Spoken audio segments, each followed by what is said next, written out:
ही आता आत्ता का फोन करतेय? हॅलो. अगं, त्या माणसाचा मला फोन आलेला.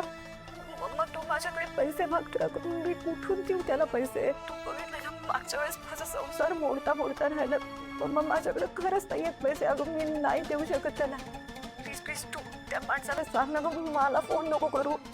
आणि मग प्लीज पैशासाठी तूही मला नको ना गं फोन करूस. कशी मुलगी आहेस ग तू?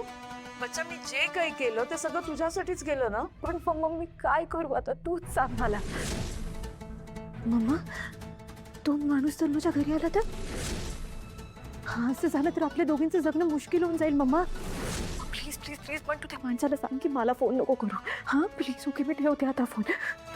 तनया, ऐक ना.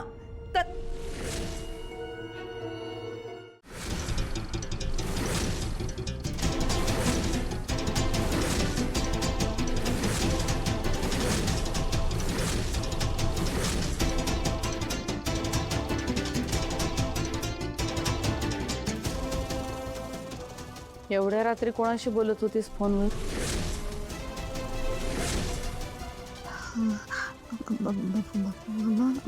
मम्माचा फोन. ताई बाळाची चौकशी करत होती. मी म्हणाले तिला सगळं ठीक आहे. अगं, आईचं मन येते, काळजी वाटणारच तिला. पण तुला मात्र ही अशी वेळी अवेळी जागरण करून चालणार नाही. हा, आणि फोनचा वापर पण जास्त करायचा नाही आता. नाही, आज मला झोपच लागत नव्हती आणि वर रेंजही नव्हती, म्हणून मी. अगं हो, बरोबर आहे. पण काय आहे, आता जागरण करणं हे तुझ्या तब्येतीला आणि तुझ्या बाळाच्या तब्येतीसाठी चांगलं नाहीये. कमीत कमी 8 तासाची तरी झोप पाहिजे ना, म्हणजे तुझ्या शरीराला आराम मिळेल, बाळाला आराम मिळेल. जो आता वेळच्या वेळेला जेवायचं आणि वेळच्या वेळेला झोपून टाकायचं. जा, झोप जा. सॉरी आई, आता मी नाही जाणार. असं देत ग. आणि विशाखाला म्हणावं की काही लागलं तर आधी मला फोन कर. तुझी काळजी करू नको, आम्ही आहोत. हो हो. आई, तुम्ही आत्ता इथे? पाणी आणायला आले ते. काय? कारल्याचा ज्यूस? हो, मेथीची आणि शेपूची भाजी. ही एती आणि शेपू मी नाही खात बाबा ती भाजी. आणि ज्वारी, बाजरी, नाचणी या पिठांची भाकरी, तांदळाची पेज, मुगाच्या डाळीचं पाणी, चेंज म्हणून दुधामध्ये सीतोपलादी चूर्ण, केसर टाकून आहारासाठी चांगलं असतात ना. मधनं फळं सुद्धा चालतील, कारण ती बाळाच्या आरोग्यासाठी चांगली असतात. पण चमचमीत, चटपटीत, तिखट, तेलकट, बर्गर, पिझ्झा हे सगळं जंक फूड चालणार नाही, किमान 1 वर्ष तरी. नाही नाही नाही नाही, हे असं शक्यच नाही. मी का तुझं ऐकू? मी मला हवं तेच खाणार. हे मला माहितीये ना, प्रेग्नन्सीच्या नावाखाली तू माझा छळ करते ना. तुला माझे हाल करायचे. तने अगं, हाल कुठे, तुझ्या भल्यासाठी करते मी सगळं. आणि महत्वाची गोष्ट म्हणजे तू हे सगळं व्यवस्थित घेतेस की नाही हे बघण्यासाठी आईने एक स्पेशल व्यक्ती नेमून दिली आहे तुझ्यासाठी. वहिनी. काय ग असू? वहिनी, मी बाकीची सगळी कामं करेन, पण हिच्याकडून हे सगळं संपवून घ्यायची जबाबदारी तुमची. ठीक आहे. तनया, करूया का सुरुवात? नाही, नाही खाणार हे. वहिनी बघा, जबाबदारी आता तुमची. ठीक. तनया, चला चला चला, बस. अगं चल ग, बस बस बस बस बस बस. हो, थांबा. काय झालं?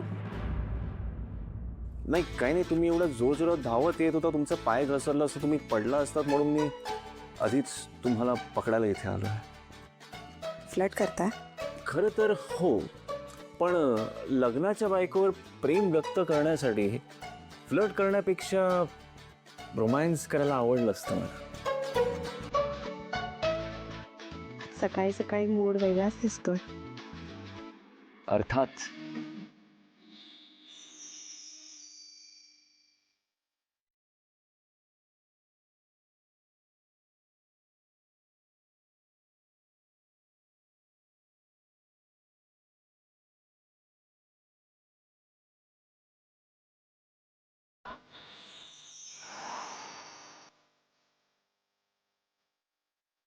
माझ्या मुलाच्या मनात माझ्याबद्दल वाईट साईड भरवून झालं.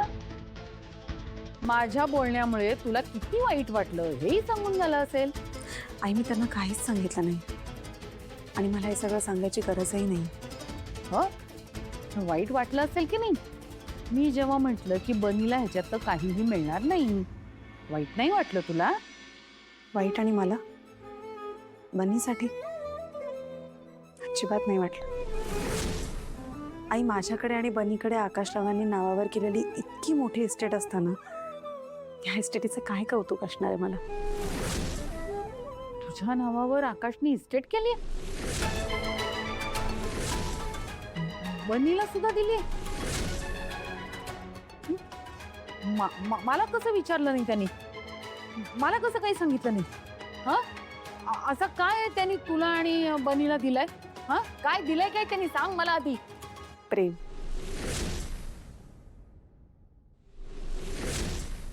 त्यांचं माझ्यावरचं प्रेम. त्यांनी त्यांचं प्रेम माझ्या आणि बनीच्या नावावर केलं आणि त्यांचं हेच प्रेम आमची इस्टेट.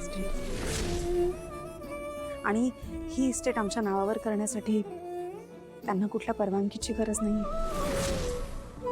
आणि ही मौल्यवान इस्टेट माझ्याकडून आणि बनीकडून कोणी कधीच हिरावून नाही घेऊ शकत आहे.